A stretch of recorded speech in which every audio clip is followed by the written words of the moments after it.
जब कोई घटना होती है तो देश क्यों बच जाता है।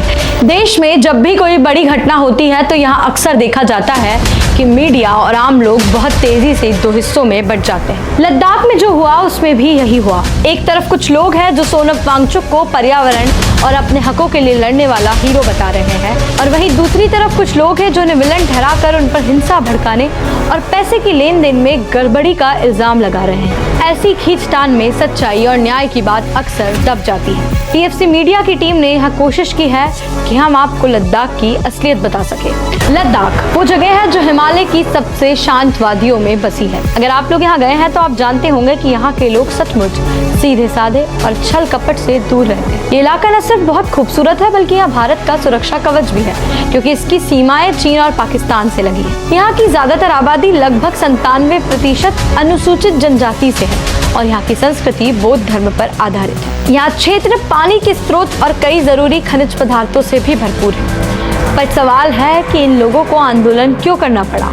इतने शांत लोगों को सड़क पर उतरकर आंदोलन करने की जरूरत क्यों पड़ी।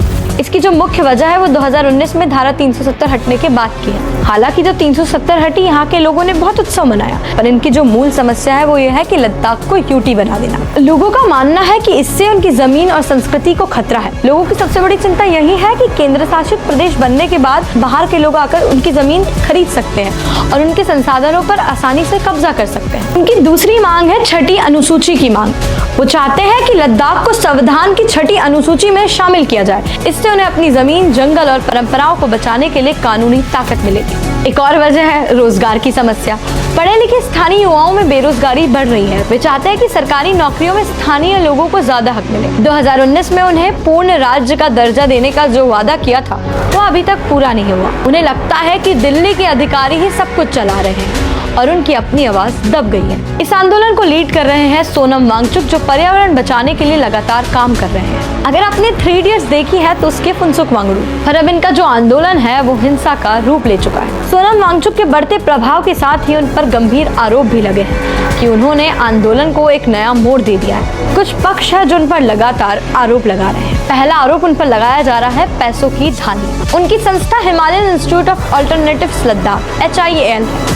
इस संस्था पर विदेश से पैसे यानी कि फंडिंग लेने के नियम को तोड़ने का आरोप है। इस कारण से सरकार ने उनकी संस्था का FCRA रजिस्ट्रेशन रद्द कर दिया है, जो विदेशों से पैसे लेने के लिए जरूरी होता है। और उन पर यहाँ भी आरोप है कि HIAL को मिला पैसा नियम तोड़कर उनकी अपनी निजी कंपनी को दिया गया है। और एक और आरोप हिंसा भड़काने का आरोप। प्रदर्शन हिंसक होने के बाद उन्होंने कुछ ऐसे उदाहरण दिए जिससे लोगों में हिंसा और अराजकता फैल गई। अब बात करते हैं शुरू पक्ष की, जो उन्हें हीरो बता रहे हैं।